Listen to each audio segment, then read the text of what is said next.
Yes, I'll call the meeting to order. This is the June 17th, 2021 special call meeting of the City County Planning Commission, and I will ask you to please call the roll.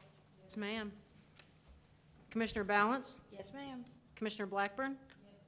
Commissioner Clark? Yes. Commissioner Gay? Yes, ma'am. Commissioner Graham?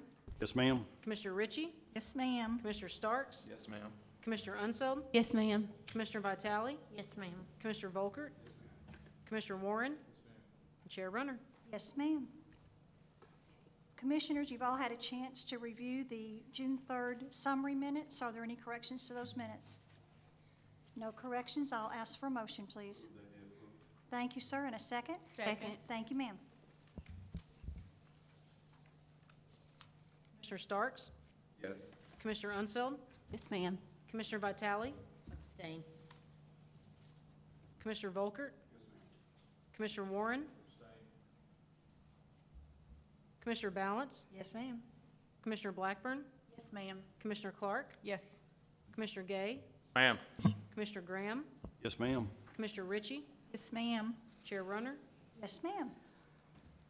Mr. Runner, I request that you order that the record tonight include all of the statutory and regulatory provisions pertaining to tonight's proceedings, the Commission's entire file for each application on tonight's docket, and the qualifications for each staff witness. Finally, I request that you administer the oath to each staff. So ordered. Do you all swear to tell the truth before this commission? Yes, ma'am. Thank you. The subdivisions and site development plans in the packet. Commissioners, do you have any questions on those? No questions. Letters of credit and performance bond. I don't show that we have any. Do y'all have any to add? Nothing? Okay, we'll just move right along then. We do not have any unfinished business, so our first item tonight for public hearing, docket number 2021-11 DP, Myron T. and Jennifer L. Jones have filed an application for a general development plan amendment on tracts of land containing approximately 5.45 acres located at the southwestern corner of Nashville Road, which is US 31W, and Richpond-Rockfield Road, Kentucky 242. These properties are zoned general business. So we'll hear our staff report, please. Thank you, Chair Runner. We had a pre-application conference on May the 20th for the properties you just described, located at the southwestern corner of Nashville Road and Richpond-Rockfield Road. There is an amendment to the general development plan that's proposed this evening to allow a mixture of commercial uses and up to 65 multifamily residential dwelling units within the proposed development. The current zoning is general business, and this has been the zoning since 1990 when it was rezoned to B4. The current use of the properties is a mix of commercial and vacant, with a future land use designation that's split, including low-density residential, mixed-use residential, and commercial. Those future land use categories are described on page 2 of your staff report. Going to jump to the preliminary development plan that was submitted with the application. You'll see the mixed use that's proposed here, with the residential to be situated back to the rear portion of the property if you were facing the development from Nashville Road, with potential for some commercial mixed-use development up front. Looking at the surrounding density on page 3, we've included a density map for your reference. Existing and permitted densities for subdivisions in the surrounding area range from 0.09 dwelling units per acre to 10.04 dwelling units per acre. The proposed density for the residential portion of the development is 11.93 dwelling units per acre. Jumping down to proposed open space, the current binding elements for this development require a minimum of 25% open space. The new proposed development plan conditions require that non-commercial areas of the development contain at least 25,000 square feet of open space, including sidewalks, which would comprise only roughly 10% of the overall site. Jumping back on page 4 here, we're looking at the traffic impact study requirements from section 314 of the zoning ordinance. A traffic impact study was not required from the Kentucky Transportation Cabinet in lieu of 3 requirements. The first is that access along Nashville Road be right-in, right-out only. That is shown on the concept plan here. Second, only one entrance on Kentucky 242 will be permitted, and that entrance shall be located furthest from the intersection with Nashville Road, which is also shown on the concept here. and the applicants also agreed to this in their development plan conditions. I will note that this is an amendment. However, it's a little bit different than what we would normally see because it's almost a complete redesign of what was originally approved back in 1990. And so we just suggested to the applicants that they basically wipe clean all of the current binding elements and just propose a new set altogether. So the current binding elements are listed for your reference, but we're going to focus mainly on the new development plan conditions that are proposed, and those begin near the bottom of page 5. Number 1 states that the property will be developed with a maximum of 50 multifamily dwelling units, as shown to the rear, with the potential of up to 15 additional units to be located above either office or commercial space. That would be the buildings up front, could contain up to 15 additional units, and then there's also a proposed maximum 15,000 square feet of office and commercial space. Number 2 includes those requirements that we just looked at for the traffic impact study. Number 3 looks at building materials. Development of new buildings on the property or redevelopment of existing buildings shall be governed by this development plan condition. So this would only be for redevelopment or new development on the site. Residential buildings shall be constructed with facades consisting of at least 80% brick, stone, cement, board, or other modern masonry materials. Residential foundations shall be brick. Plain face and split face block shall be prohibited as a facade material for residential buildings. Commercial buildings, including commercial buildings with residential units on the second story, shall be constructed with facades of at least 70% brick, stone, cement board, architectural metal panels installed with concealed fasteners or glass. Plain face block shall be prohibited for commercial buildings. 4 sets the maximum building height at 2 stories. 5 includes restrictions for freestanding signage no more than 8 feet tall, maximum sign face area of 80 square feet, and LED lighting of the signage will not be allowed. 6 outlines prohibited uses. 7 looks at lighting. 8 limits hours of operation from 5 a.m. to 12 midnight. 9 addresses building orientation and screening. 10 looks at open space. 11 includes considerations for sinkholes. 12 requires that utilities be placed underground. And 13 is just a housekeeping item basically saying that if this is approved, that these proposed development plan conditions would replace the current binding elements. Looking at section 312.8 at the bottom of page 6, this is the section of the zoning ordinance that outlines the requirements to amend a development plan. The criteria for amending a development plan are listed at the top of page 7, and the applicants did supply the narrative that's in the italicized text to address these requirements. And this narrative states that the existing binding elements were adopted in 2001. Since that time, the area has rapidly developed and changed.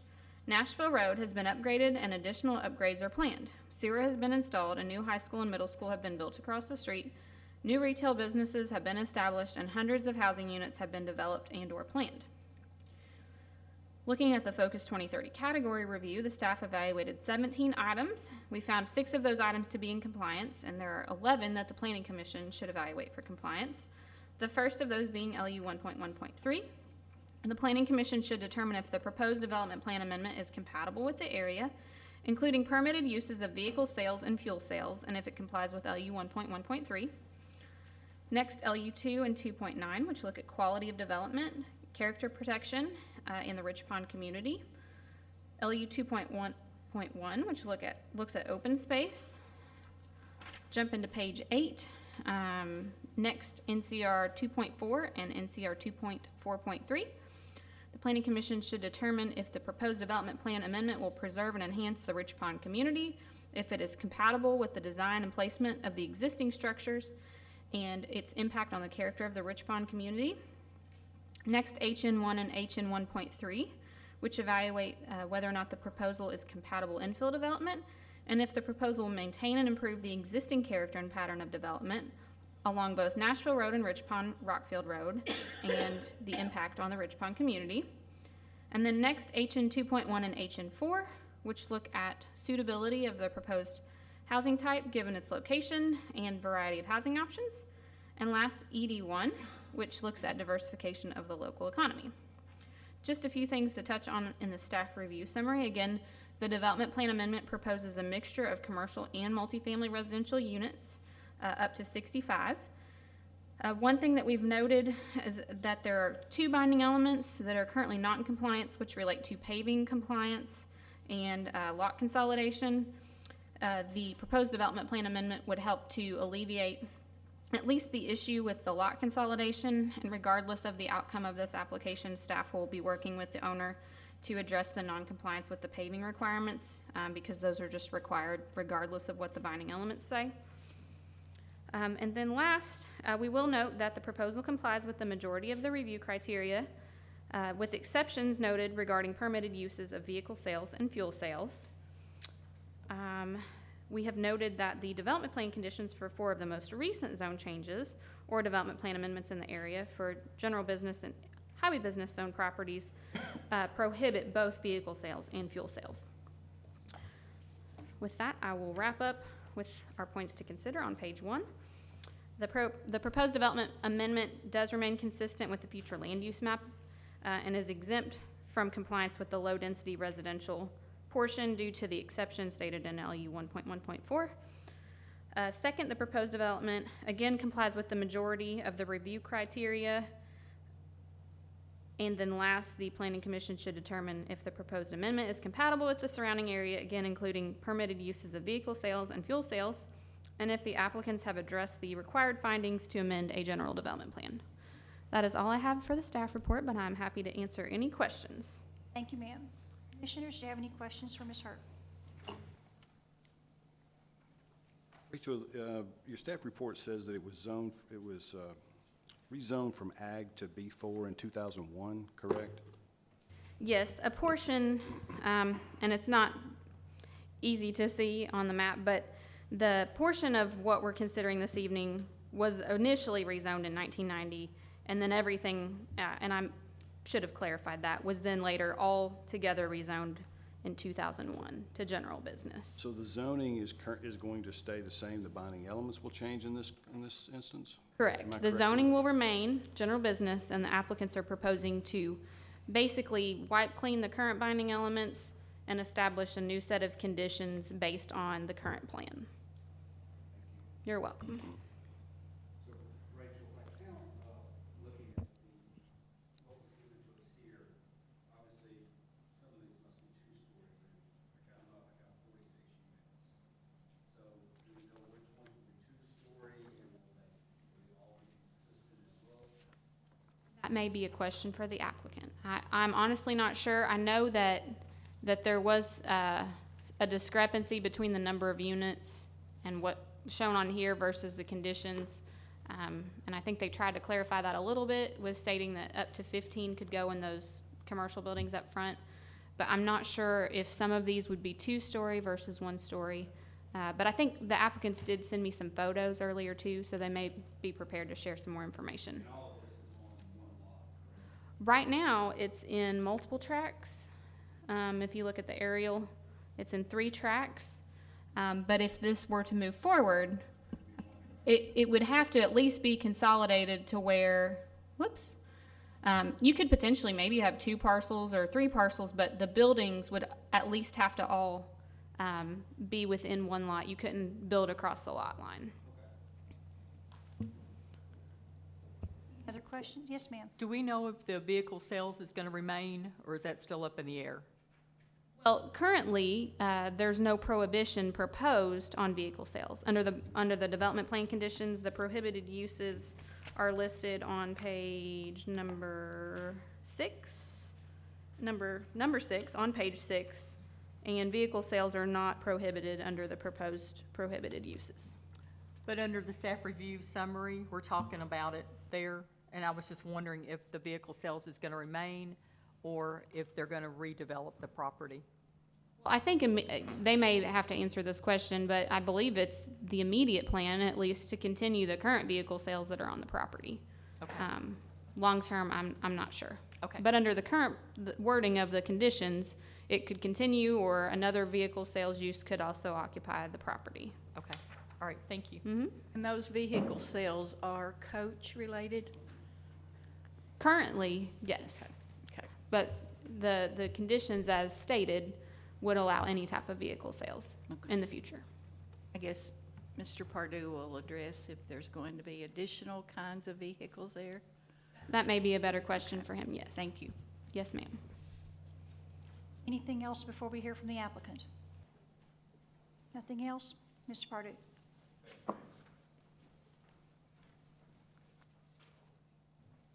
Good afternoon. Good to see everybody again. Tad Pardue. I'm here tonight representing the applicant, Myron Jones. I know him as Tommy. Most people that know him as Tommy. And this is Mr. Jones here with his son, Clinton. I will make a few points. I think Rachel did a superb job sort of covering the ins and outs of what's being proposed here. I'm glad that Mr. Graham asked a question about clarifying that this is an application to amend the development plan. We're not asking that the property be rezoned. The general business zone will stay the same. It's been zoned this way since 2001. I think in 1990 it was zoned in some sort of highway business category. I believe back then the potential use that was considered was, I think, a Minute Mart. And then in 2001, I believe, 2001 or 2, Tommy purchased the property, and he has been operating his Jones Coach sales business out of that location since 2002, so almost 20 years. So some of you all may be familiar with that business just by way of driving past it occasionally and seeing it. But what Tommy's business focuses on is that they market and sell vehicles for use in the funeral and burial business exclusively. They don't sell any other type of vehicles or automobiles. So I think it's important to note to you all that the use, at least for purposes of Mr. Jones' business that is currently existing on this corner and that has been existing for the last 19 years, isn't going to change. There isn't vehicle inventory per se that is kept on the property. You will occasionally see 1, 2, maybe 3 coaches out front. What Tommy does is he has his sales offices in that location, and he has a delivery bay in the rear. He has a lot of folks who purchase vehicles from him that are from out of town and out of state. They'll meet at that location. They'll complete the paperwork. He'll pull the vehicle into the delivery bay, and the buyer will pick up the vehicle there. For the most part, he keeps inventory of his coach vehicles at an off-site warehouse. So again, I bring that up only to mention that there were questions about vehicle sales. The reason vehicle sales was not excluded as a potential use was only that it would have precluded Mr. Jones or Tommy from continuing to operate the business that he's operated there for almost 20 years. A couple other things worth pointing out. Rachel covered this, but again, this is an amendment of the development plan, but because of the nature of the original binding elements and the changes that have occurred in this area of the county since then, it was upon the staff's recommendation that we simply scrap the binding elements that existed and craft a new set.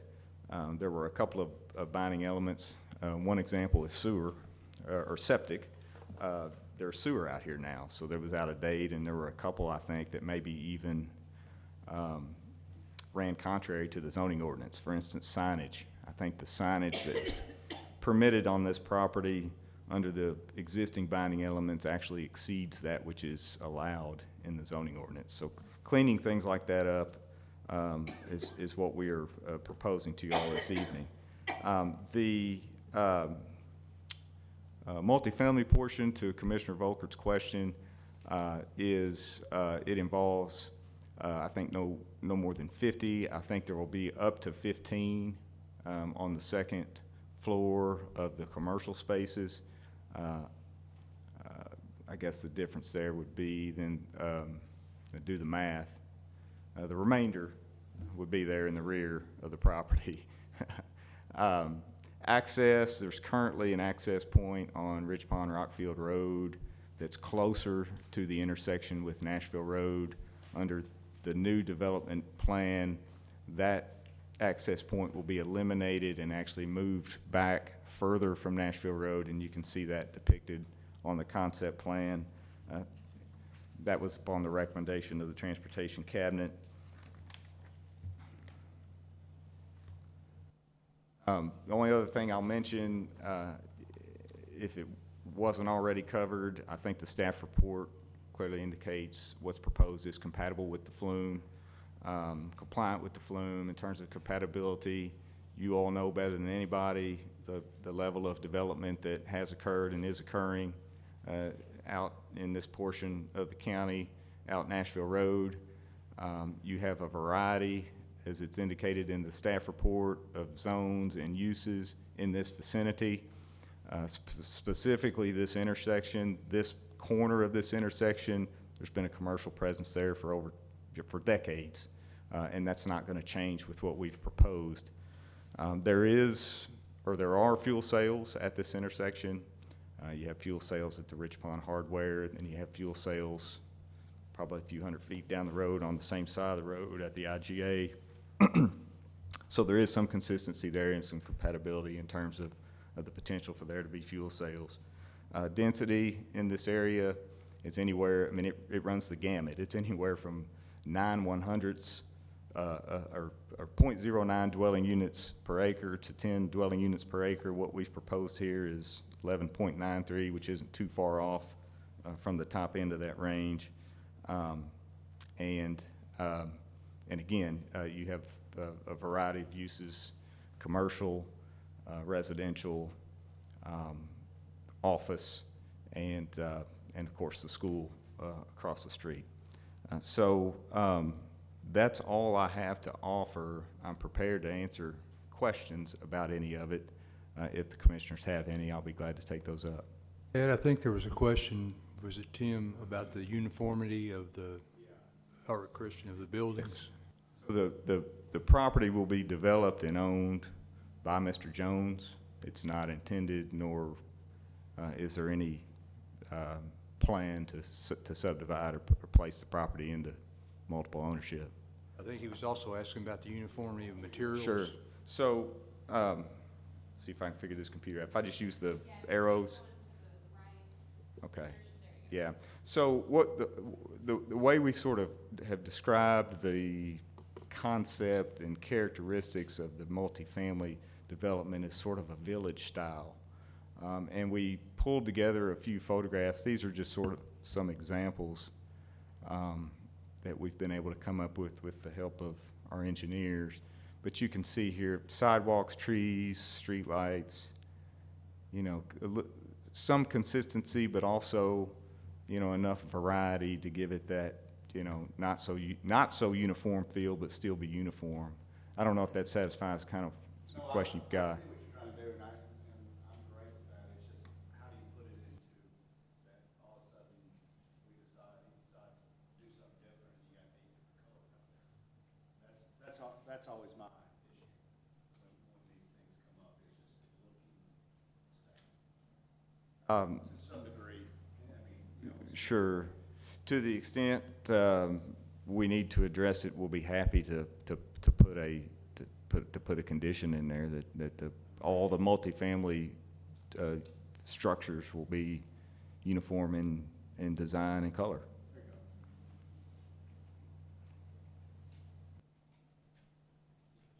Ed, if I may, can you go to this slide?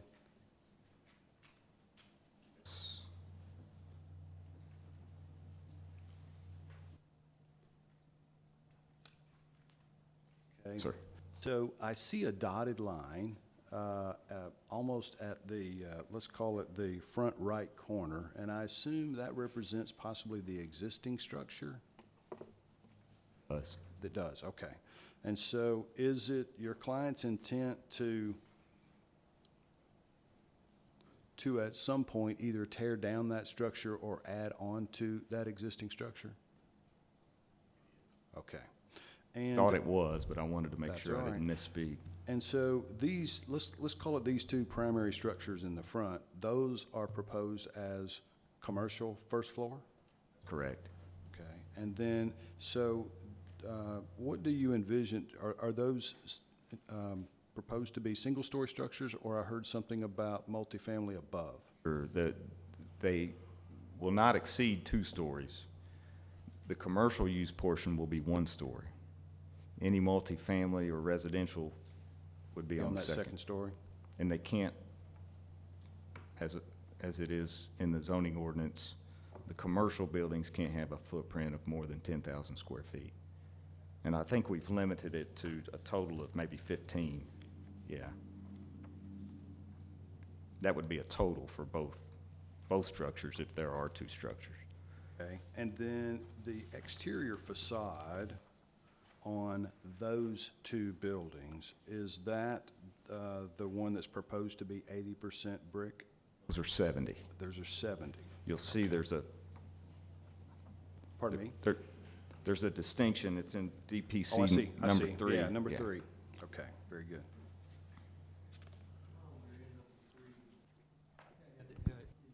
The second line of number 3, looks like it says Roman numeral number 3. Can we change that to, shouldn't that be? Number 3.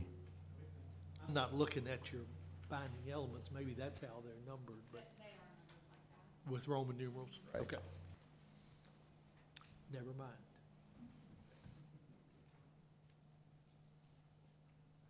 Okay, so it actually says the second story. Am I misreading that? It says, Commercial, second story shall be constructed with facades of at least 70%. units on the second story. it says commercial buildings, including commercial buildings with residential units on the second story, shall be constructed with facades of Got at it, least okay. 70%. All right, very good. Okay, thank you. Sir. So are you picturing like a strip mall type of building and then apartments or something on top? Is that what you're saying? We envision a strip mall type facility. Well, I know, but I Yeah. meant little businesses like that with, Yeah. or you're There- talking about thinking like one big business with apartments on top? Yeah, they would be, building footprints no more than 15,000 square feet between the 2 of them. One of them wouldn't be more than 10,000, it's not permitted. So 2 commercial buildings or structures, neither any more than 10,000 square feet, combined no more than 15, 70%, brick, masonry type material, with potentially, some apartment units or condo unit, or not condo units, but townhome units on the second floor. Okay. Something that would be aesthetically consistent with sort of the village type multifamily in the rear of the property. Okay. Well, you had said 70% for commercial, then residential is 80%. So I guess that's how are you going to blend that in? So what Development Plan Condition 3 means is that those structures that are purely multifamily residential structures, that being the structures, looking at the concept plan, to the left of the commercial structures, must be constructed of at least 80%. Okay. Those structures to the right that will have some commercial component, albeit possibly a residential on the second floor, those will be 70%. Okay. So while they're commercial on the first floor and possibly residential on the second floor, they will be constructed of at least 70%, even though they have a residential component to them. Right, that's what I was asking. Okay, thank you. Sir. What is the anticipated development time? This year's construction this year or next year or? To begin this year? Yes, sir. Any other questions from the commissioners before I open it up to the audience? Do we have anyone in the audience who has a question? Have a question? Yes, if you come forward, I will get your name and address and swear you in and let you ask your question. Your name and address, please, sir. My name is Ronnie Hargett. I live at 7818 Nashville Road, which would be approximately 250 yards before you get to the Richpond-Rockfield crossroads. Swear to tell the truth. And I'm a full-time farmer, been there all my life, and have seen a lot of growth in Richpond actually over 50-something years. And I'm also not here to throw rocks or try to defeat this development. I don't have any problem with that at all, so I want that to be known. Actually, I feel like Tommy, Mr. Jones, would probably have a quality development. Two concerns I have. One is 65 units on less than 5.5 acres. That seems like a really high volume. Right past this proposed location, about 200 yards on 242, Richpond-Rockfield Road, there's a subdivision going in right now. And it's growth. I have no problem with that. I love growth. But I am concerned, 242 is a small, narrow road, a lot of traffic. 65 units on that smaller area is just a little concerning to me with the volume like it is. Now, I understand, of course, Richpond, and I'll go off the trail just a little bit, but I call it affectionately Richpond University. But when South Warren came in, I used to farm that far. Yeah, The reason I know it so well. But, and of course, it brought all that in with South Glens, with Crossroads Farms, like this very farm here that I used to farm for years. Actually, I have some property next to it.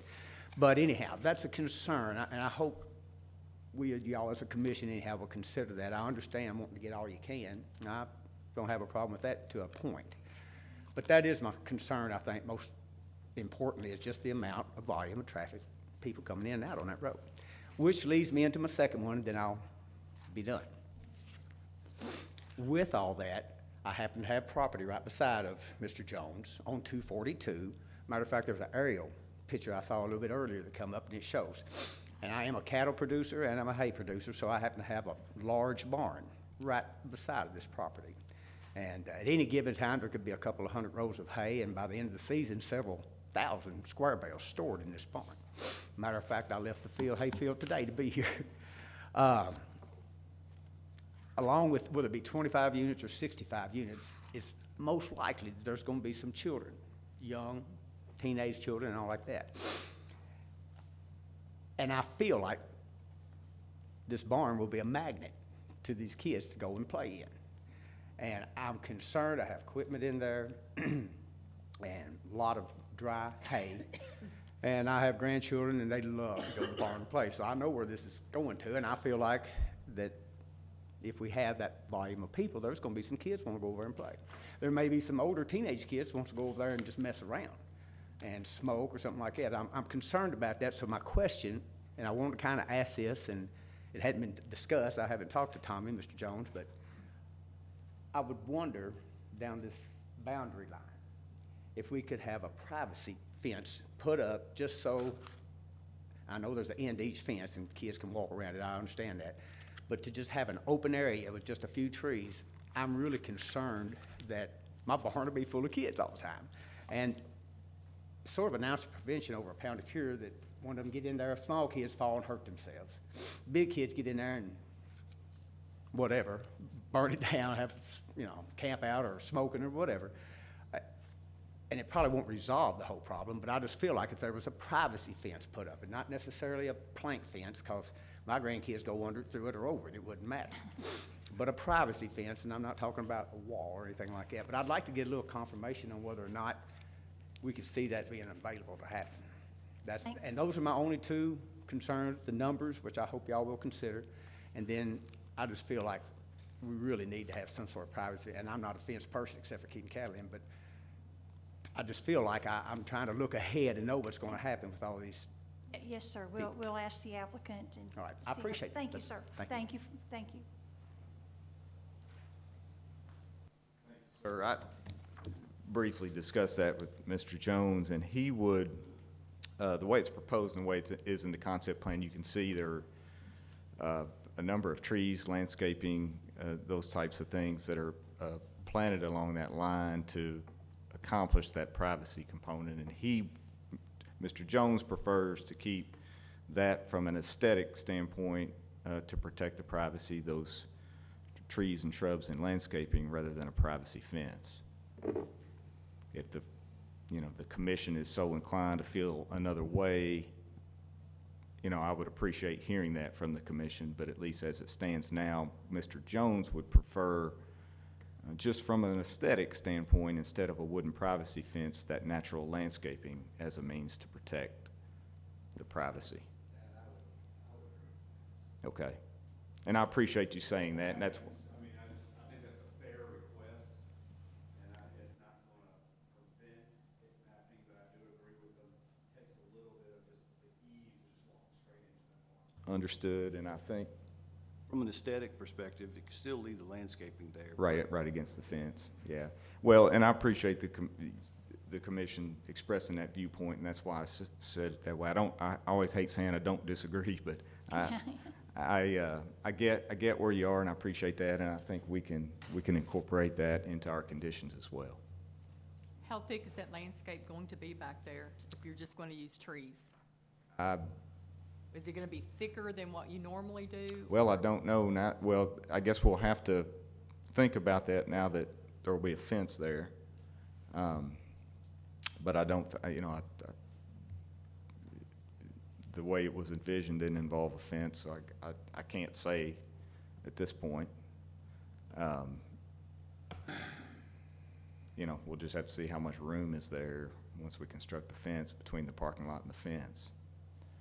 So at this point, though, I'm sorry. Well, you go You were first. about to say there's gonna be. I was just gonna say that the buffer with, regardless of the fence, would still be 10 feet. The incompatible land use buffer. Between, yeah, the buffer would be 10, and then, the fence could satisfy the evergreen requirements, but you still would be required to plant Shrubs and- the deciduous trees.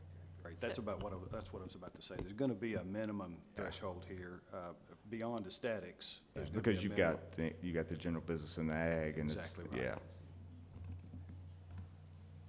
yeah. Ed, what, 4-foot high fence? 6? The minimum in the ordinance to count toward the landscaping requirement is 6. Call it a 6-foot solid wooden fence.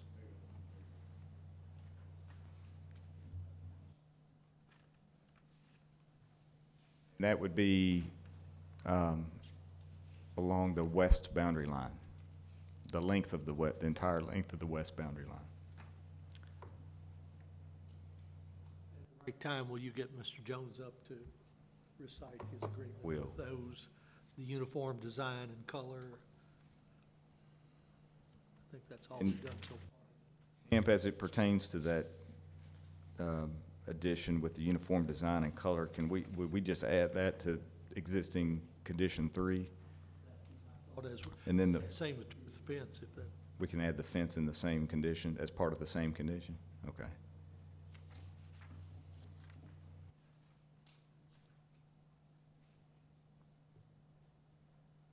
Have anyone else in the audience with a question?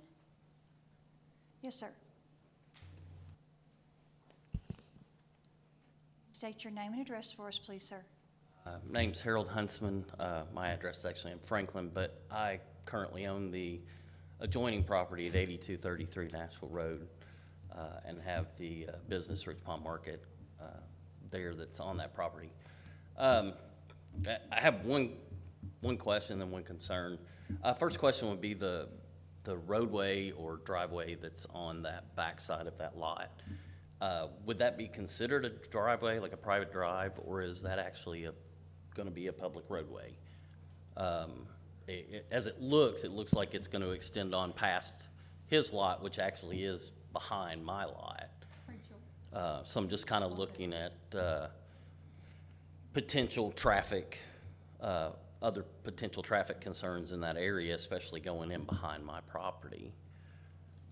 And then my other thing would be a concern about water runoff, like stormwater runoff, that kind of thing, flooding in that area. Currently, the southeastern corner of that, I guess, that connects to mine, when it rains, it floods, water comes back up into my parking lot. So my concern would be any buildup of that property pushing water more onto my property, causing flooding, in and around my building. Sir, I'll try and answer both of those Yes. Okay. questions. And the applicant may want to add some additional information. But as shown on here, that would be a private travelway. It is proposed to connect to the adjacent property to the south, but it would not be a public street. And then regarding drainage, if this development were to move forward, our staff, in conjunction with our sister agencies, Stormwater, Public Works, we have specific requirements that have to be met. And our staff would review any future development to make sure that those stormwater requirements are addressed. Just by ordinance, they are not permitted to push any additional water than what currently is coming from the property to yours. Yeah, and I So- remember that from when we did our construction, so just the concern that whether it had been addressed at this point or it was something that would get addressed later, so. Yes, sir. Yeah. Yeah, as far as everything else, I'm not opposed. Obviously, residential and commercial business in the area just obviously helps me. So, okay, thank you very much. Thank you, sir, thank you. Do we have any opposition to this request? Just by a show of hands? No opposition, thank you. Mr. Pardue? Yes, Mr. Jones on the record to. Yes, sir. To commit to the additional yeah. conditions. If you would state, if you'd state your name and address for us, Myron T. Jones. and your address, and you swear to tell the truth? I swear to tell the truth. Thank you, sir, go ahead. My only question was the fence it's totally fine, but I can still do with that the bushes for looks. Yes. That was my only, I have no problem with the fence, no. Yeah. But Mr. Jones, we just discussed 2 additional development plan conditions. They'll actually be incorporated into the proposed condition number 3. One is that all multifamily structures shall be uniform in design and color, and that a 6-foot solid wooden fence shall be constructed along the west boundary line of the property. Do you agree to those additional conditions as part of the proposal? I do agree. Okay. Thank you, sir. Thank you, ma'am. Commissioners, do you have any other questions? I have one more question. Yes, ma'am. Tad, what kind of, between this property and Richpond Market, what kind of, is it landscaping? Is it a fence? What kind of boundary is there? I think there's a vacant parcel between the two. There is? Okay. I don't know how big it is, but I was trying to get to my aerial. There it is. Yes. Yeah, I'll get there. Sorry. There it is. Ms. Clark, you can see the Richpond Market is that structure near the bottom of the photograph. Okay. So there's a currently existing a vacant parcel that'll be developed as part of the commercial development. Okay, thanks. Any other questions? Thank you, sir. No other questions, no opposition, I'll call for a motion. Make a please. motion to approve the proposed General Development Plan Amendment, docket number 2021-11DP, based upon the testimony and documents presented in this public hearing. The proposed General Development Plan Amendment is consistent with the adopted Focus 2030 Comprehensive Plan, as demonstrated by the compliance with the objective and action items presented in the staff report. Further, I find that there have been major changes of economic, physical, social nature within the area of the property in question, and our request of findings of fact and recommendation include a summary of the evidence and testimony presented by the witnesses at this public hearing. Thank you, sir. We have a Second. second. Thank you, ma'am. Commissioner Gay, Yes, ma'am. Commissioner Graham, Yes, ma'am. Commissioner Ritchie, Yes, ma'am. Commissioner Starks, Yes, ma'am. Commissioner Unseld, Yes, ma'am. Commissioner Vitale. Yes, ma'am. Commissioner Volkert. Yes, ma'am. Commissioner Warren. Ma'am. Commissioner Balance. Yes, ma'am. Commissioner Blackburn. Yes, ma'am. Chair Runner. Yes, ma'am. And the motion carried. Thank you. Monica, Next you item. didn't say my name. Oh, I'm sorry, Commissioner. That's okay. It's yes. It's Apologize. yes. But I just thought you had to have it on the record. Next item, docket number 2021-35ZBG, JJEM Properties LLC and Jody Allen have filed an application to rezone a tract of land containing approximately 2.9987 acres located at the southern corner of Bristow Road and Louisville Road, that's US 31W and US 68 and Kentucky 80 from agriculture and highway business to RM4 multifamily residential with a general development plan. And we're going to have our staff report from Mr. Jones. Yes, ma'am, thank you. We had a pre-application on April 28th of this year for the property outlined in yellow. The applicant is proposing to rezone 2.9987 acres located at 0 Louisville Road from ag and highway business to RM4 in order to develop the property with a maximum of 48 multifamily residential units. The existing zoning is ag and highway business. The existing land use is vacant, and the future land use is mixed-use commercial. The applicants are proposing a density of 16.01 dwelling units per acre. If you'll flip to the second page of your staff report, we've got our future land use map category under site characteristic review. I'll come back to the trees touched on in the natural features in a moment. Site design and compatibility review. The existing and improved densities for residential developments in the vicinity range from 1.5 dwelling units per acre to 12.35. I'll come back to landscaping, screening, and then pedestrian bicycle transit facilities in the DPCs in a moment.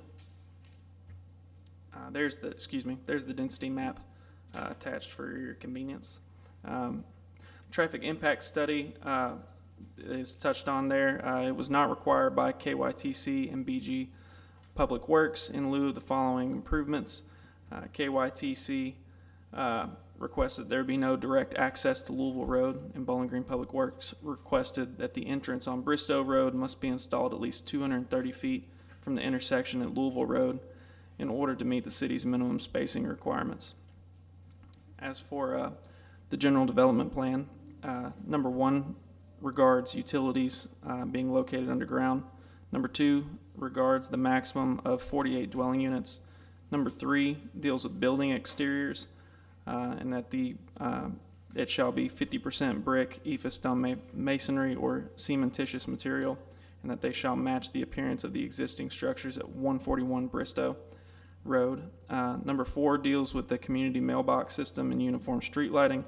Number 5 deals with proposed height. Number 6 deals with the rear or side-facing facades fronting Bristow and Louisville Road being screened with vegetation. Number 7 deals with is a pedestrian walk of between 6 to 8 feet wide shall be provided for connection to the existing North Point development at 141 Bristow Road that I mentioned earlier to allow tenants to use the trash compactor, swimming pool, and clubhouse.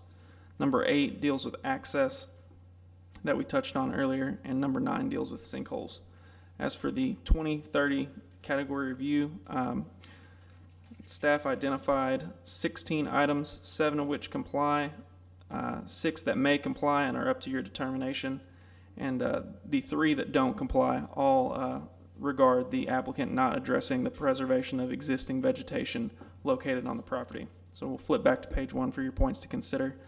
The Planning Commission should consider if the proposal is consistent with the Flume and mixed-use commercial category, if the proposed development complies with the majority of the site characteristic review criteria, with exceptions noted regarding that preservation of existing vegetation, whether the proposed development complies with the majority of the review criteria for site design and meets the minimum requirements of the zoning ordinance, and the Planning Commission should consider if the proposed development is compatible with the surrounding area. That's all I've got for the staff report, but I'm happy to answer questions. Thank you, sir. Commissioners, do you have any questions? Questions? Thank you, sir. We'll hear, that shows a good one, doesn't it? No questions. There you go. Thorough. Yes, sir, Mr. Allen. Yes, ma'am. Do I need to? Yes, if you're going to talk, we're going to swear you Absolutely. in. If you'd state your name and address. Please. Jody Allen, 1402 Mount Air Circle. You swear to tell the truth? Yes, ma'am. Thank you, sir. Go ahead. I don't have, first of all, let me say it's glad to be here in person and see anybody's face. And, It is. so it's glad to be here. This is basically just an extension of the North Point apartment home complex that we built 5 years ago. That complex, when we built it, had 160 units in it, clubhouse, pool, Class A product. And at the time, to be honest with you, it was probably just a tad overbuilt for what was going on the north side of town. But we didn't want to split it in phases, wanted to do the whole thing. And it took a year or 18 months to probably get to what a normal vacancy in an apartment complex would be. Since then, I don't have to tell you all the kind of growth that the north side has seen, especially in the Trans Park. And the housing market has continued to be strong over there. And we had really set this, we were hoping that this 3 acre in the front, we would be able to attract some commercial product, whether it be a C-store IGA, or we've had some daycare. People have talked to us before about some product that would go there that would complement something that the residents could use. Obviously, that hadn't happened. There's been some nice development on the interchange at the Corvette plant, and then there's been a lot of nice development up around the Trans Park in front of Warren East and that area. But between that, be quite frank, there just hasn't been any. And I don't see a lot going in the future. Now, of course, the track right across from us, I think, has been rezoned, and hopefully at some point that will gain some traction. But there's 100+ acres over there for commercial development, so there's plenty of land there for that to happen. So, make a long story short, we're here 5 years later, and we are at capacity at North Point and have been for 12 to 16 months. So we have a waiting list on some 3-bedroom units and some 2-bedroom units, and that's what this is going to fill, the void of those. There really have, to my knowledge, hasn't been any additional multifamily product built on that side of town, I believe, since we built these of any substantial number. So so that's why we're here today. This is purely an extension of that to serve the demand of people that are waiting to get in there. And so we've laid that out, met with the city folks, and we left this particular design in the hope that there may be, again, maybe some future, there's a 75-acre tract between us and what we own there where the Kenway complex is. And we're hoping maybe at some point that will fill in and we could continue this development. So that's why we kind of laid that out to hopefully tie into maybe some future development in the future if that happens. So but the buildings are exactly the same that are there now, identical. We really want it to look like one complex, and so they're identical buildings, same facade, same brick, same color scheme. Same everything else, and we do have or we'll build an 8-foot walkway from there around the tree canopy that goes directly by the compactor that can be used, and they can access the clubhouse and the pool facilities and all the amenities on that side there as well. So, but if I've missed something, I'll be glad to talk about it. So the other complex is 50% modern masonry materials? I believe we've matched whatever was in the binding elements for North Point.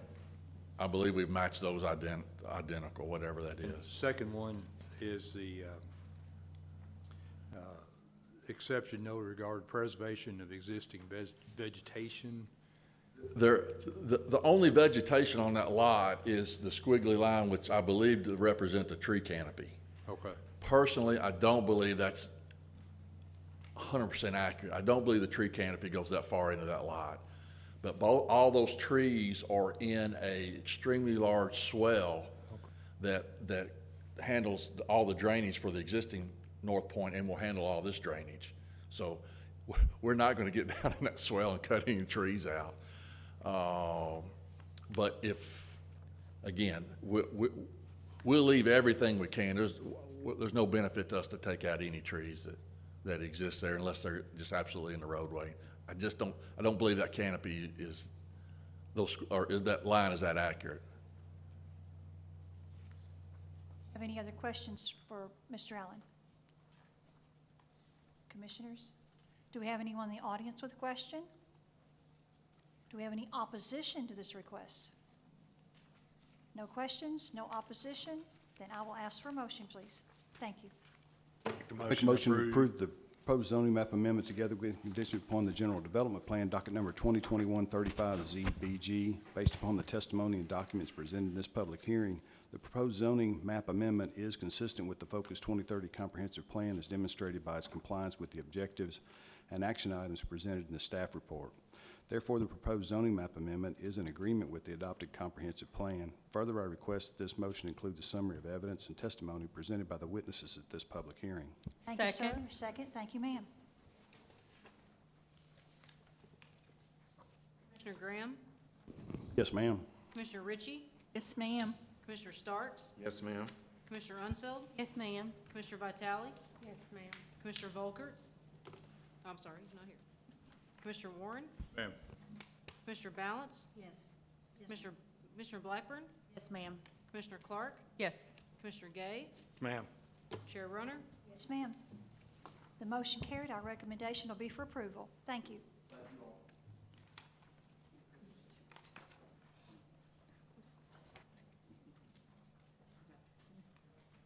And our next item, docket number 2021-36ZBG, Vita Nova LLC and Mark Patel have filed an application to rezone a portion of a tract of land containing approximately 1 acre located at the northeastern corner of Old Tram Road and Russellville Road, which is US 68, Kentucky 80, from light industrial to general business with a general development plan. And again, we'll have the staff report from Mr. Jones. Chair Runner, we got a pre-app on February 10th for the property here outlined in yellow. The applicants are proposing to rezone 1 acre from light industrial to general business in order to construct a multi-tenant commercial structure on the property. The existing zoning is light industrial. The current land use is vacant. The future land use is mixed-use commercial, which is listed as potentially compatible. It's been zoned light industrial since 2015. If you'll flip to your second page, you've got our future land use map description, our site characteristic review. I'll point out that the application complies with the majority of items in the site characteristic review. Under site design and compatibility, the surrounding density, existing and permitted densities in the surrounding subdivisions range from 0.13 dwelling units per acre to 16.76 dwelling units per acre. Building materials I'll address in just a moment. And the connectivity, the proposed development will be served by way of a shared access point and travelway from Old Tram Road that will provide connectivity with the adjacent proposed parcel to the north. We do have an area-specific policy review for this due to being in the Walnut Valley focal point area.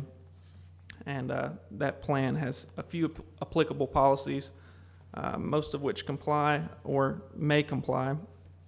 I will point out that the applicant's proposing to install a temporary curb to help with vehicular circulation, helps WV1B comply with the policy. For WV3A, the applicants agreed in DPC4 that the front facade of any commercial building facing Russellville Road will be constructed of a minimum of 75% brick, stone, ephes, or drive-it, but they did not provide any information regarding the materials of side or rear facades. For WV3C, the applicants did not address the number of permitted wall signs and did not prohibit temporary signs, but they did agree in DPC7 that freestanding signage shall be ground-mounted monument style with proper landscaping and placed outside the site triangle. If you'll flip to the next page, you'll see our traffic impact study was not required in lieu of a commitment from the applicants that the following transportation improvements are implemented if the proposed development is approved.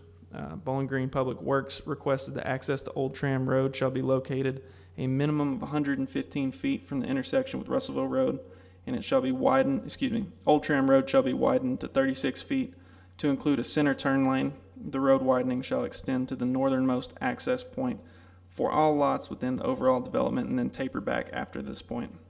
And KYTC asked for no improvements on their end. If you'll look below there to your general development plan conditions, number 1 deals with sinkholes on the property. Number 2 deals with access, and that I touched on that, but also mentions that the access point shall be located on the shared property line with an ingress egress easement provided for both properties. Number 3 deals with improvements to Old Tram Road and the entrance location 115 feet from the intersection, like I mentioned a second ago, and the widening of 36 feet of that road.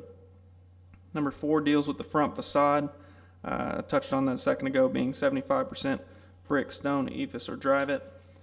Number 5 on the next page deals with the utility lines being placed underground.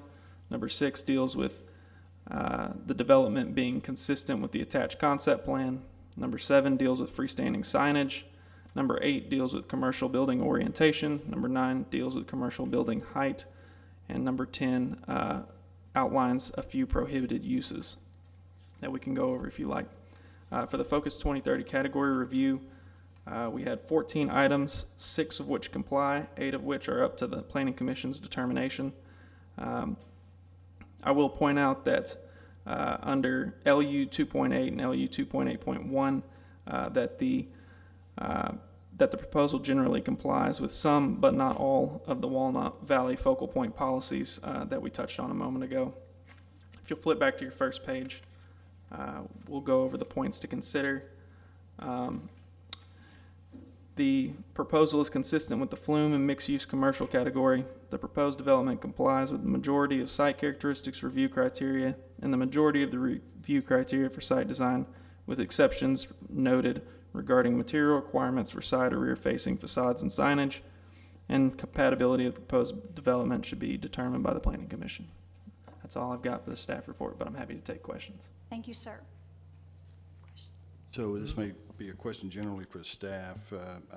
I know the applicant has proposed the building materials for only the front facade, is that correct? Correct. And so what are the landscape requirements for this property?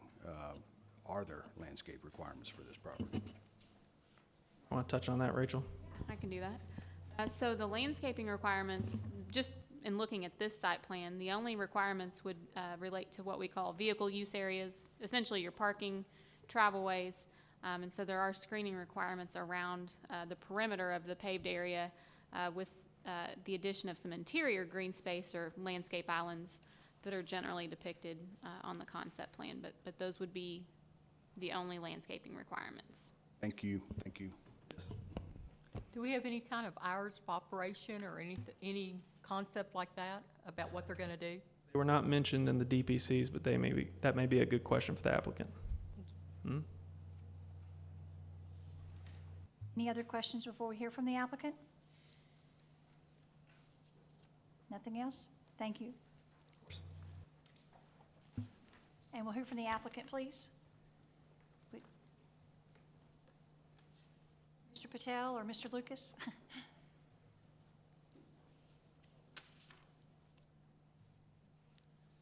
Yes, sir.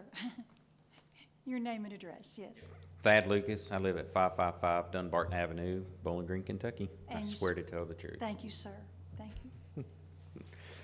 So the project, this has had probably a history on this property, being that it was light industrial. It was going to be originally, I think, a large trucking facility on all that property, and there is one to the right on the Vita Nova. They do have a trucking facility there, but then that's all that's been developed on that whole track. So Mr. Patel has come in and want to do a strip center there. I think there's going to be some, his portion of the business is on the left side, and I think it's a 4,000 square foot portion is going to be his business. And then he's got 2 empty spots there for other type commercials. be it, you know, nail salon, insurance agent, that type thing. So, hours of operation, I asked him about hours of operation, and he said that it would typically be like 8 till 11, 8 in the morning, 11 at night. And then on the side and rear of the building, it would be similar to what like Vita Nova did. It's a metal building or that type deal to keep the front facade along Nashville Road, or not Nashville Road, good grief, Russellville Road, to be brick and consistent up and down through there with the other ones. But then when he got to the back and rear, to be more like a either metal or you know, brick mix, whatever worked out. So it's going to be a slab on grade, probably a steel structure or some type of that? That's right, and it's got on the concept plan, you can see the potential on one side I'll have the drive-through, on the right side another potential drive-through if it was something like a coffee shop or something like that.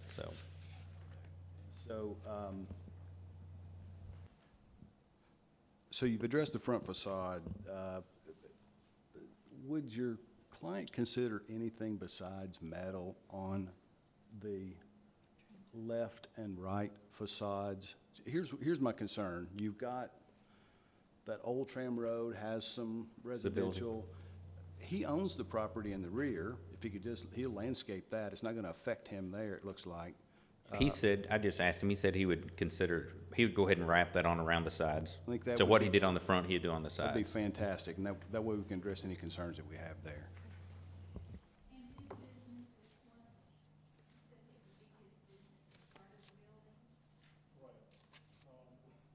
I'm sure what all he did.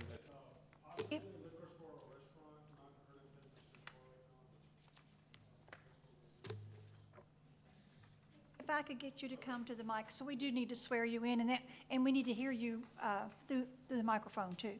Your name, please, Alpesh Patel. and you swear to tell the truth, sir. Yes, ma'am. Thank you. Okay.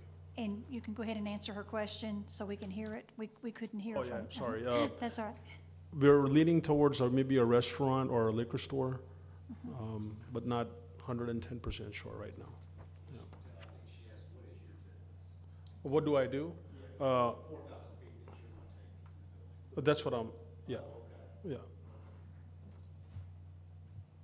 Mr. Patel, do you know, well, I'm sure you don't at this point, but the additional 2 spaces, you're not sure what they will be presently? Yeah, we want to lease it out to whoever wants to lease it, but we're not sure what's going to go there right now.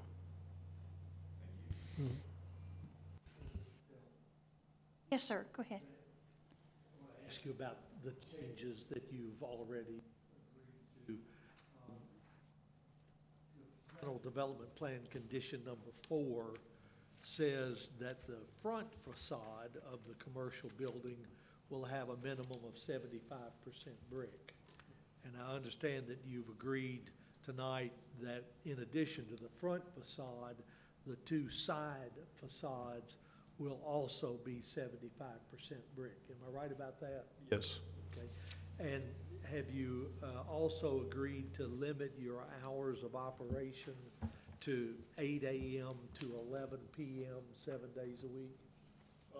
For what we intend to do, that's what it is right now.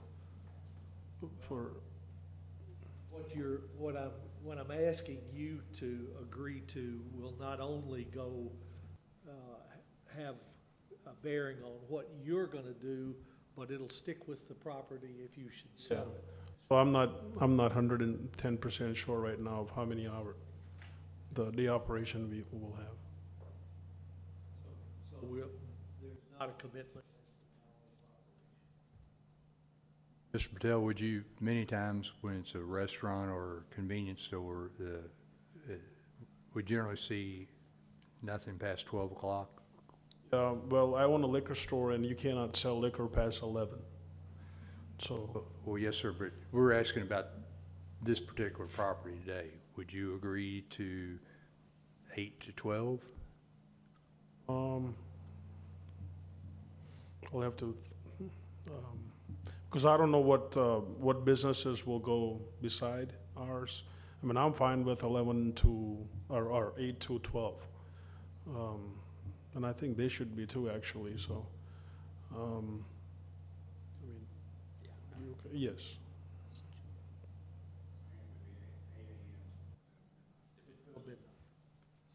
So you agree to limit the hours of operation conducted on this property to between the hours of 8 a.m.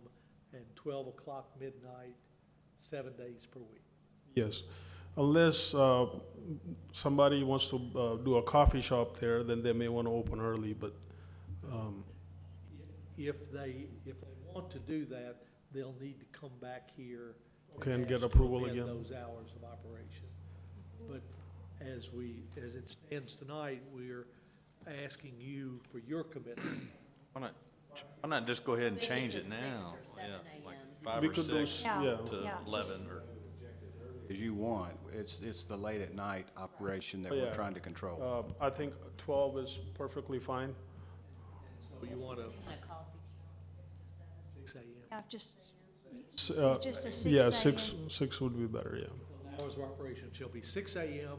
to midnight, 7 days a week. That works. Yeah, good, good. Ham, just for clarification purposes, does that include the 2 additional proposed tenants? That's, Yes. Okay. Thank you. Property. Thank you for clarifying. Okay. any other questions for Mr. Patel while we have him here?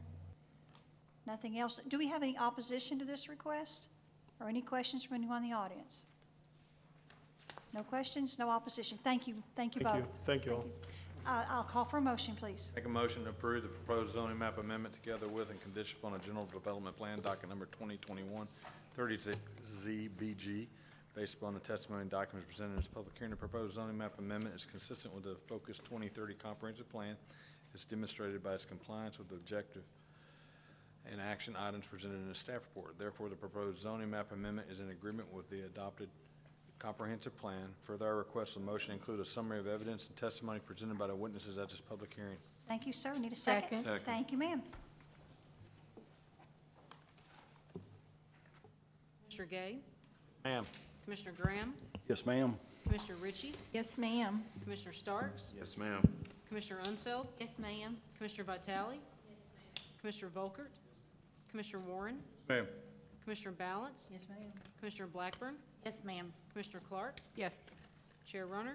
Yes, ma'am. The motion carried. Our recommendation will be for approval. Thank you all. Thank you. And the next item, 2021-15 Flume Handy Homes LLC has filed an application for a future land use map amendment on a portion of a tract of land containing approximately 7 acres located on Lodge Hall Road, approximately 4.4 miles from the Nina Miller Road and approximately 0.49 miles from Thurkle Ferry Road, from ag to rural density residential. And also those same applicants, docket number 2137Z County, they have an application to, for that 7.153 acres to rezone from ag to residential estate with a general development plan. So we'll have the staff report from Ms. Hurt. Thank you, Chair Runner. We had a pre-application conference on May 17th for the property you just described, located on Lodge Hall Road. Again, there are 2 applications before you this evening. The first is a future land use map amendment, and if that is successful, the applicants would like to rezone in order to create 7 residential estate RE lots. The current zoning of the property is agriculture. You'll see that there are several agricultural tracts also in the vicinity, with the current use of the property also being agriculture. The future land use map is also agriculture. On page 2 of the staff report, we have a reference to LU 1.1.4 from the comprehensive plan, which outlines the procedures to amend the future land use map. In order to address this criteria, the applicants provided the information listed in the italicized text, which states that this property is a perfect location for single-family homes. With all of the factories at the Trans Park that are creating jobs, we need more homes to accommodate the workforce. The water line is 500 gallons per minute flow, which will be more than enough to supply these homes. It has been determined that there is sufficient site distance for each driveway. The applicants have also included development plan conditions with their concurrent rezoning application to also help address LU 1.1.4.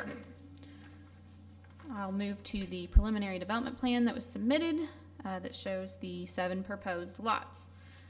With that, just touching on the transportation infrastructure, Lodge Hall Road is a county-maintained rural local roadway. The rezoning plat notes that the road width is 18 feet.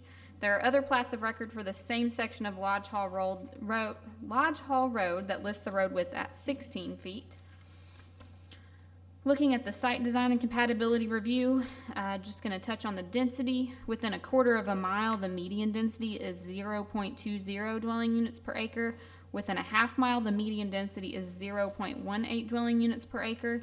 The proposed density for this development is 1 dwelling unit per acre. The Planning Commission should determine if the increase in density is appropriate, given that the median densities for properties in the vicinity range from 0.18 to 0.20 dwelling units per acre. Jumping down to the surrounding architectural features, we've noted that the median home size is roughly 1,477 square feet, and approximately 2/3 of homes have at least a one-car carport or garage. Looking at the building materials review, the majority of homes in the area have a vinyl exterior, with the majority of foundations a mix of brick and split-face block.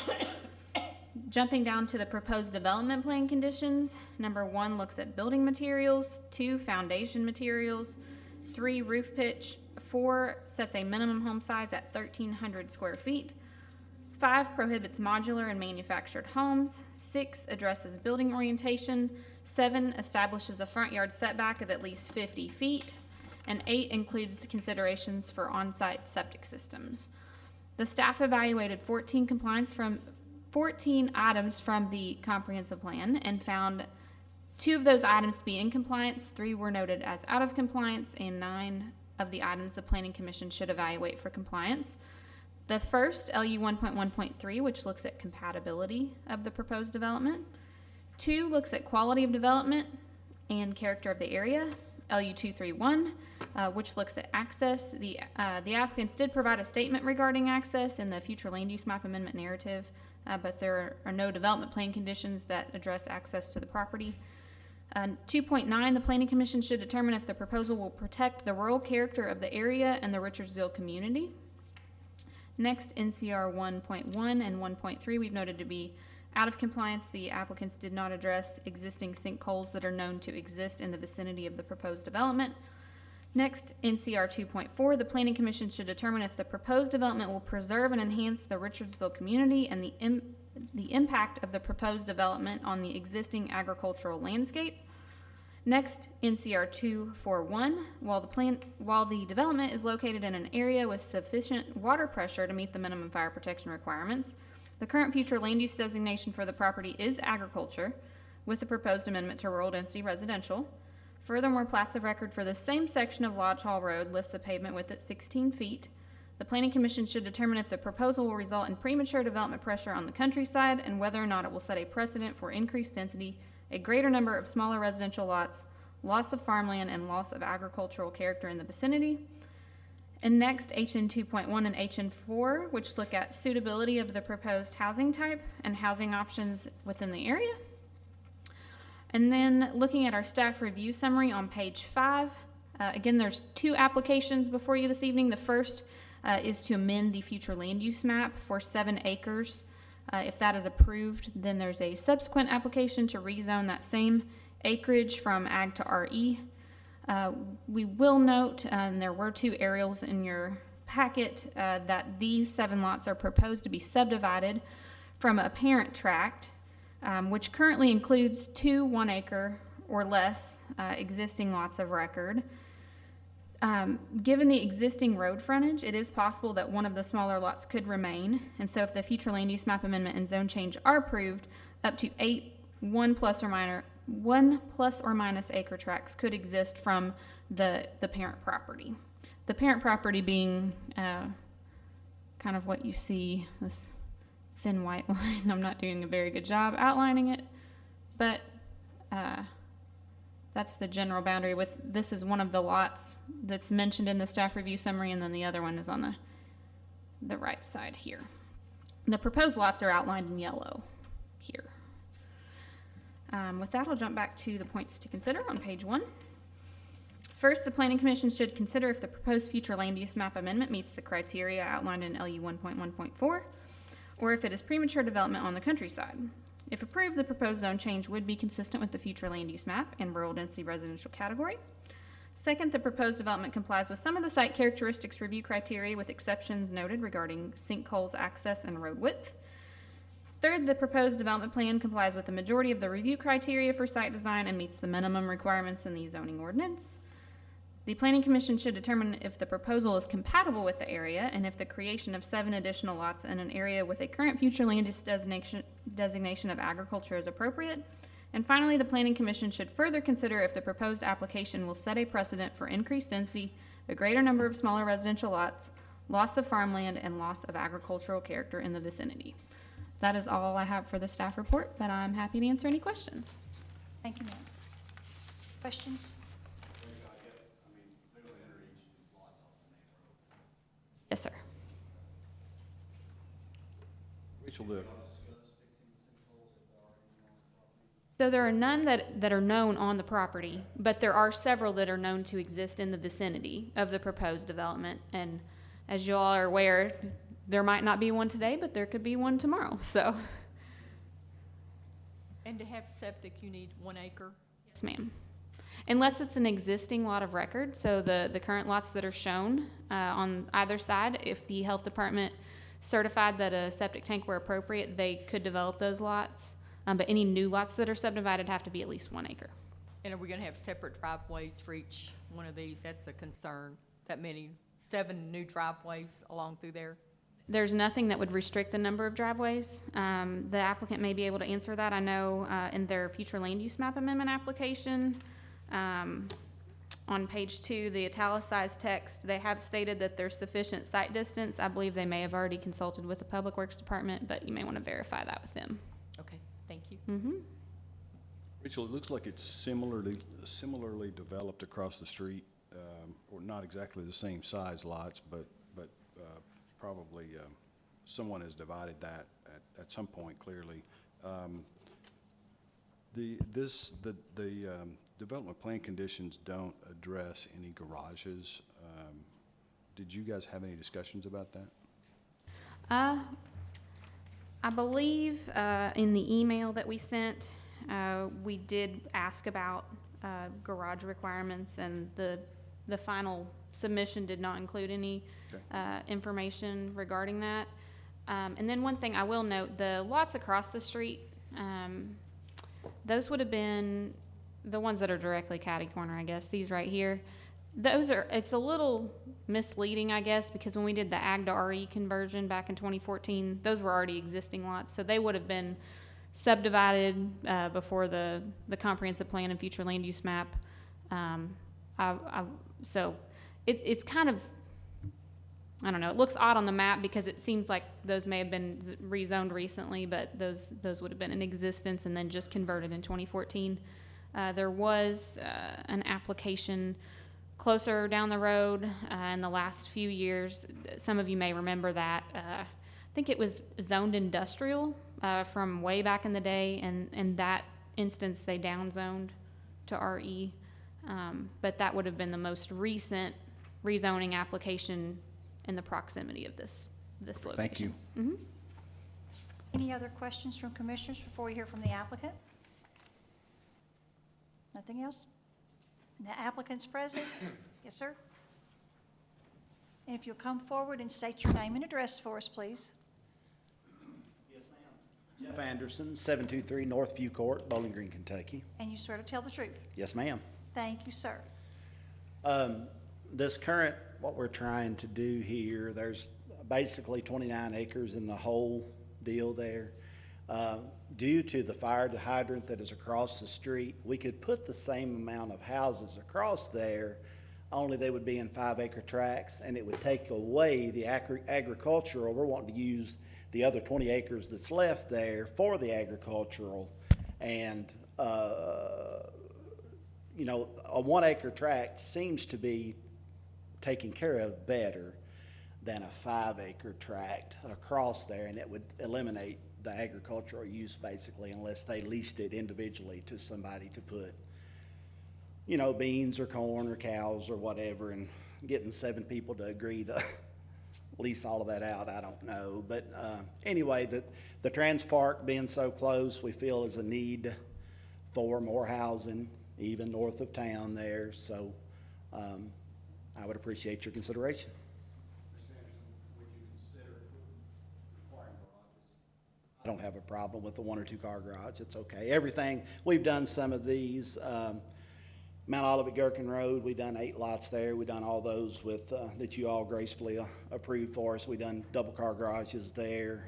We done some up on, we're okay with 2 car garage if that makes us get along. In that previous product that you did. Yeah.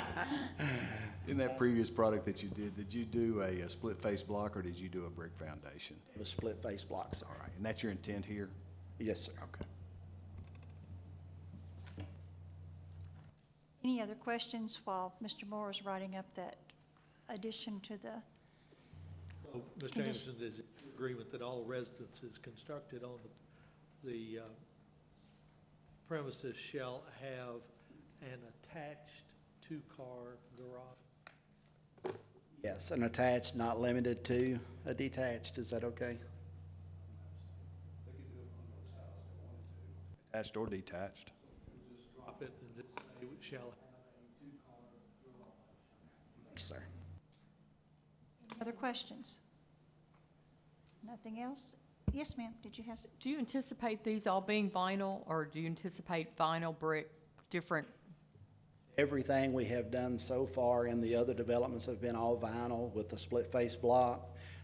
We did put in there not limited to brick or stone. If someone comes along and wants to buy one, you know, with brick or stone, we don't want to limit ourselves and now we got to do vinyl kind of thing. Okay. There's a nice brick house directly across the street. We don't do That's anything. what I was driving. When I drove up and down, I saw a lot of brick, and that's Yes, what I was ma'am. hoping you were going to anticipate some brick. I don't want to do anything to, you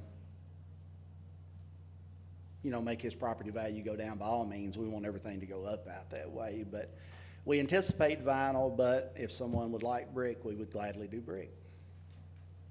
Thank you. Yes, ma'am. Any other questions? Do we have any opposition to this request? No opposition, no other questions. We have 2 actions. Thank you, sir. We have 2 actions. The first is the Flume Amendment, and should that pass, we'll go to the zone change request. I'll ask for that motion, please. Make the motion to approve the proposed future land use map amendment docket number 2021-15 Flume. Based upon the testimony and documents presented in this public hearing, the proposed Flume amendment has met the directive to amend the Flume as outlined in LU-11.4 in the comprehensive plan. Further, I request that this motion include the summary of evidence and testimony presented by the witnesses at this public hearing. Thank you. Thank you both.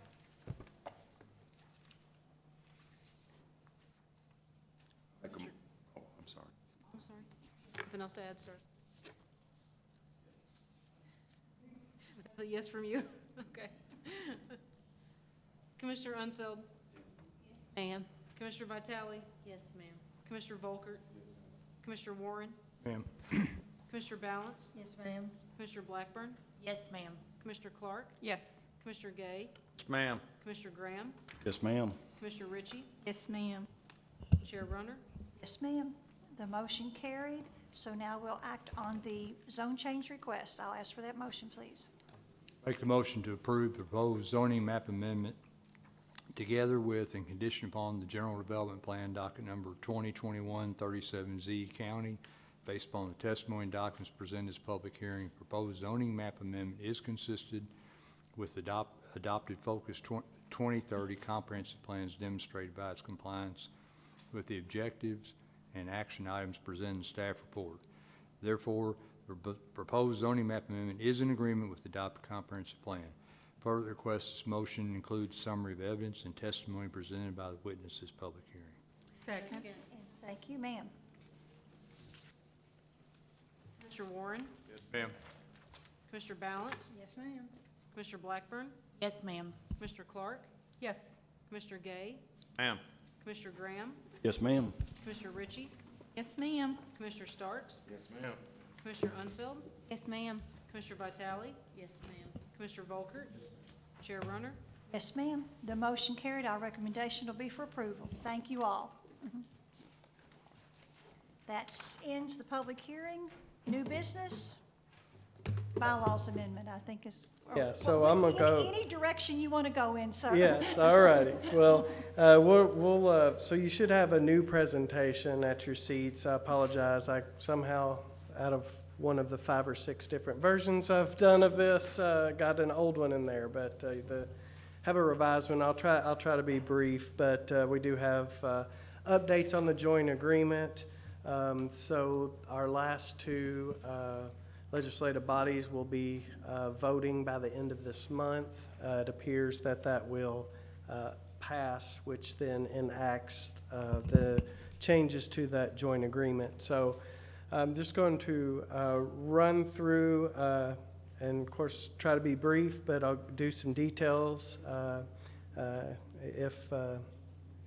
obviously answer questions if we, however deep you want to get in the weeds with it. But it will have the need for some changes. So just as a reminder, all communities will be part of any long-range planning efforts. So for instance, tonight we had a future land use map amendment that would take all 12 members to make a change to that as part of the comprehensive plan. But property-specific applications like zone changes, which was the second part of that last one, would then be what would change. And we'll go through that here in just a second. So there'll be multiple commission member voting scenarios that grow along with city boundaries. So in general, again, I won't go through all these, but if the business of the planning commission, if you will, or any of the long-range planning portions of the comprehensive plan, focal point plans, that will be all 12 members. And then property-specific applications will be what has a different makeup. But no matter the voting makeup of the Planning Commission, recommendations will still be forwarded to the legislative body in which that property resides. Went over this slide. I will not go over this one again if you want me to, unless you want me to, but I'll go on to the, I believe I have the map examples next. So what was settled upon as the 3/4 of a mile expanded boundaries for the small cities. That's all of them there. Then we'll go into the specific examples, starting with Woodburn. So if it's within that gray area, which is the city limits of Woodburn, it would be the 4 county appointees plus the 1 Woodburn appointee. Then that zone change recommendation, if it was a zone change, would then go to the Woodburn City Commission. If it's in the orange, it would still be that same voting body, but it would go to fiscal court. And then, of course, the balance of the county would be the 4 Bowling Green appointees, the 4 Warren County appointees, and then the recommendation would go to the Warren Fiscal Court. And Hamp, feel free to correct me if I get this wrong. But so next we'll just look at Smith's Grove and Oakland. So you have Oakland on the left there in, I guess, what I would call burgundy color. Same thing, if it's in the burgundy, it would be the 4 Warren County appointees plus the 1 Oakland appointee, and then it would go to Oakland, likewise Smith's Grove. Inside that dark green, 4 Warren County appointees plus the 1 Smith's Grove.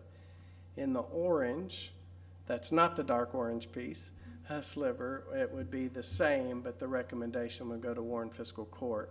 Now in that sliver, or that overlap, if you will, it would be the 4 county appointees plus 1 Smith's Grove plus 1 Oakland.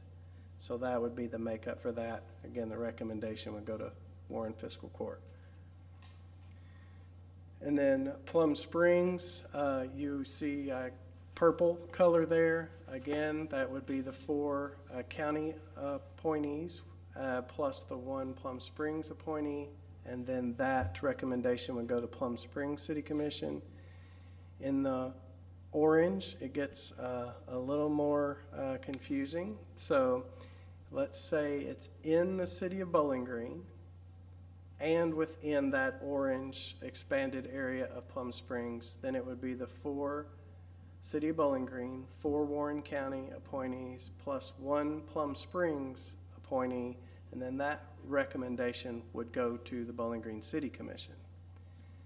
If it's in the county portion, it would be the 4 county plus 1 Plum Springs, and it would go to the Warren Fiscal Court. So there could be just 5 people voting? Yes, ma'am. So quorums, of course, is just the simple majority of whatever that makeup is. So, if, for example, Plum Springs. Bonus on Yeah. numbers. Yeah, so for Plum Springs, yeah, so you could have 3 making the decision. So it would be 5, 3 would be a quorum. So that would be the makeup there. So that's kind of the summary. I've been over that before previous, but I will ask again if there's any questions on that part before I kind of go through what we're asking you to do tonight. We're good? Okay. So we've went over some of this before. So every other month will be full board meetings, and as part of your packet, we did have what we're going to ask you to do is amend the remainder of this calendar year's meeting schedule, and those marked full boards are where we would all 12 meet. All of the other dates would be where it would just be the 4 city and 4 county appointees meet. Those dates are on the screen there too. So essentially 6 meetings a year is when the full board would meet, plus we usually have our training meeting where we don't have public hearings, but we would meet. Would you call? Yeah, 'Cause yeah.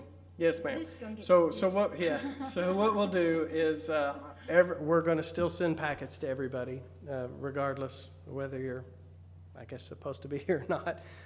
But we'll still send packets to everybody, and then on all of our agendas now, when we have those items listed, at the end of those items in parentheses, we're gonna have what the voting makeup is, and then we'll also have who that recommendation will go to. So all of your agendas will, starting July 1st meeting, we'll have that. So July 1st will be our first meeting under this newly enacted legislation.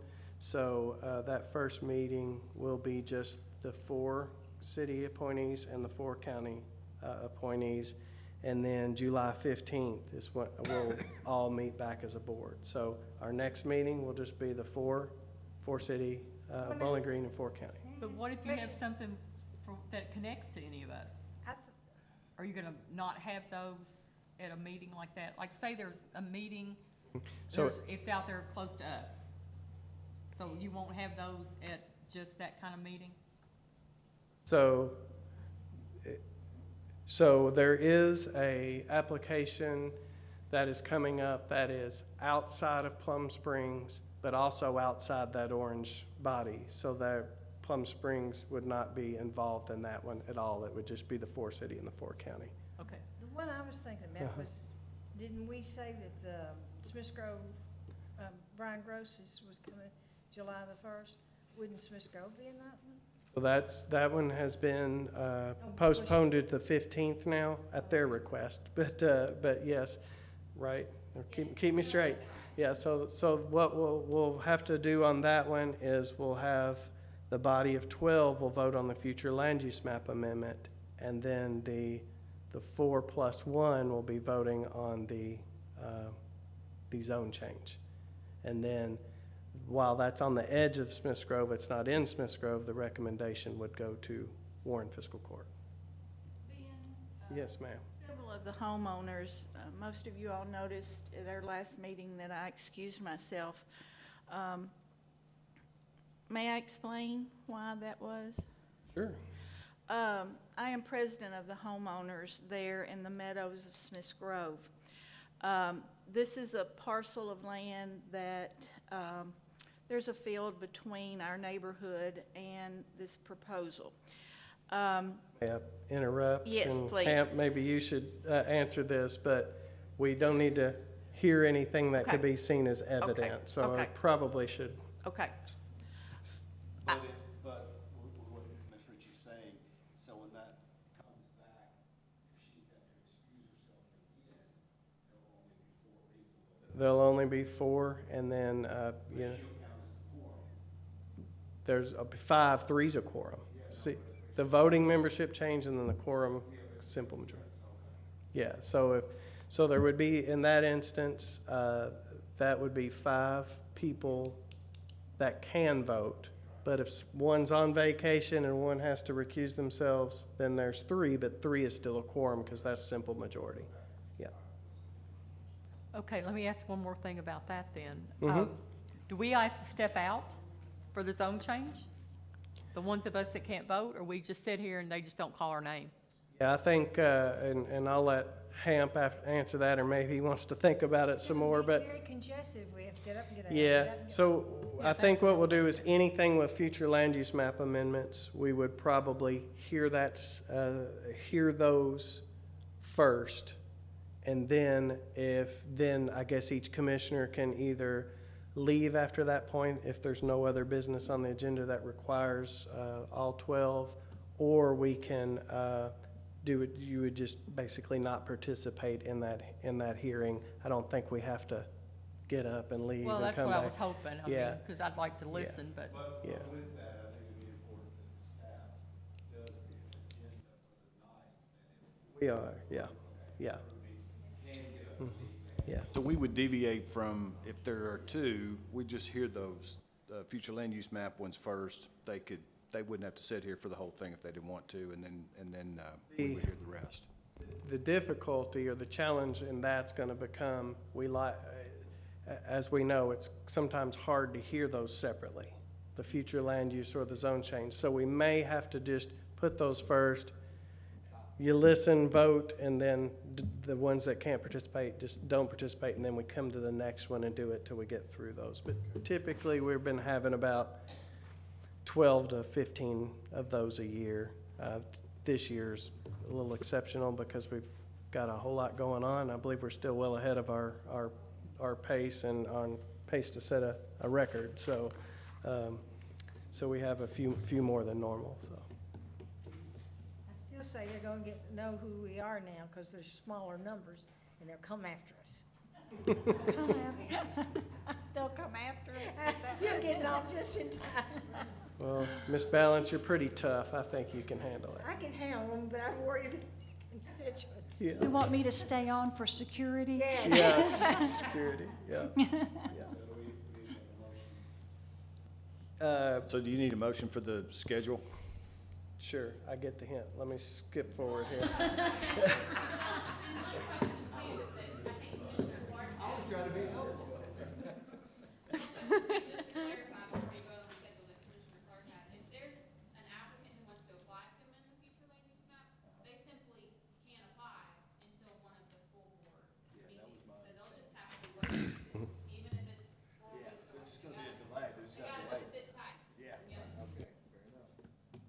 So the first thing is bylaws. So we do have a few tweaks to the bylaws. It's not too much. Those are provided in your packet. That did not change, so at least I got that part right.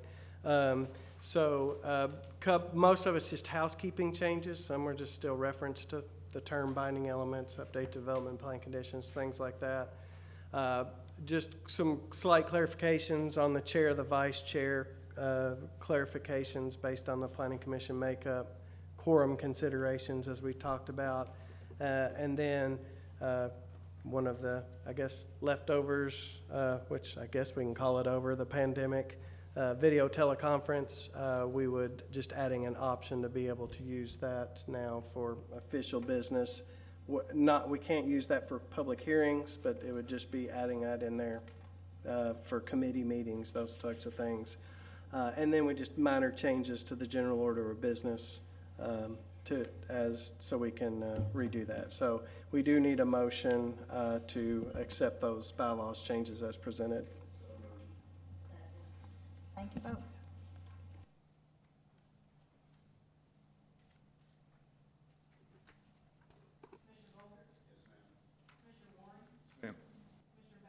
Yes, ma'am.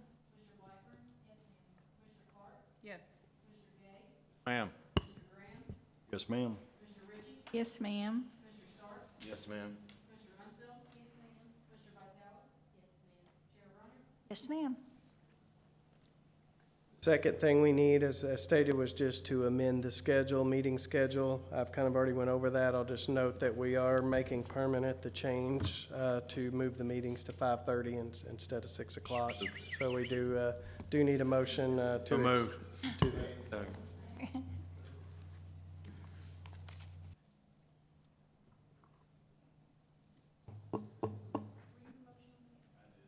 I was the one whistling.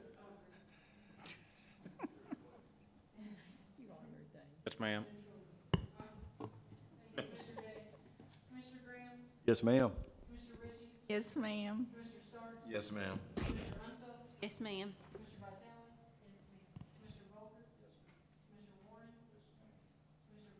Yes, ma'am. Yes, sorry. Yes, ma'am. That takes care of that. One last thing, and that is we do need to appoint a nominating committee. So the way that'll work, we'll of course appoint a nominating committee. Nominating committee will meet to recommend a chair and a vice chair for our July 15th meeting, which will be our first full board. And then, of course, we'll have those nominations at that point in time. So Velma, you'll be missed, but we're going to make you do one last thing, and that's appoint a nominating committee. Yes, I'm going to ask Ms. Maribel Balance, Mr. Greg Gay, and Mr. Christian Vogert to be our nominating committee. Can I ask one question? An elephant in the room? Does that mean the four outside of the city and county can't be the chairperson or the vice chairperson? That will be up to you all. The board can elect whoever chair and vice chair just as normal, just as normal.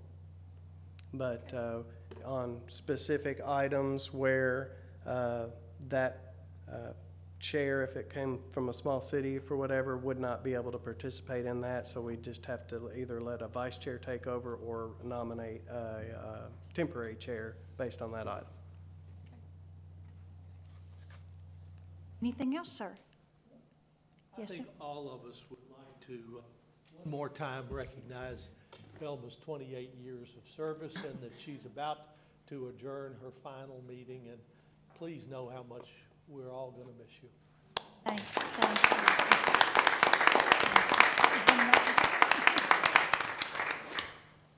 I was going to make it through the whole meeting and adjourn without crying again, but Yeah.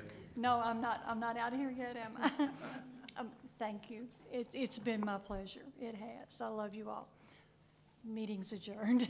Thank you.